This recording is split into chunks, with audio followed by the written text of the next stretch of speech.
একজন সাহাবী,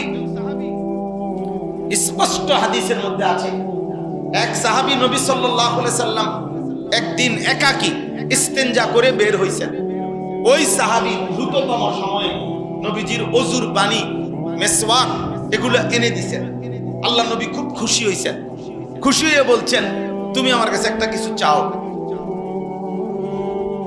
একটা কিছু চাও, আজকে দেব, যাও একটা কিছু বলো। কি? নবীজি বলছেন, তখন ওই সাহাবী বলছে, আসআলুকা মুরাফাকাতাকা ফিল জান্নাহ। সুবহানাল্লাহ, ইয়া রাসূলুল্লাহ, আজ এই একান্ত বিশেষ দোয়ার সুযোগে আমি আপনার কাছে চাই, আমি জান্নাতে আপনার সঙ্গী হতে চাই। আল্লাহ নবী সাল্লাল্লাহু আলাইহি ওয়াসাল্লাম বলেন, আওয়া গায়রাহা, সাহাবী অন্য কিছু চাও, এটা না। ওই সাহাবী বললেন, ইয়া রাসূলুল্লাহ, আপনি বলছেন চাইতে, আমি এটাই চাইলাম, আমার এটা লাগবে, আমি আপনার সঙ্গী হতে চাই জান্নাতে।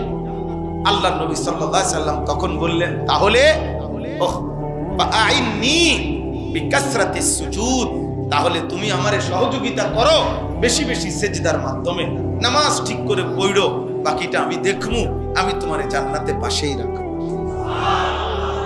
সাহাবায়ে কেরামের একান্ত একটা দোয়ার সুযোগ পাইছে, একটা চাওয়ার, এই সুযোগটা কামে লাগাই দিছে যে নবী আপনার সঙ্গী হয়েছে।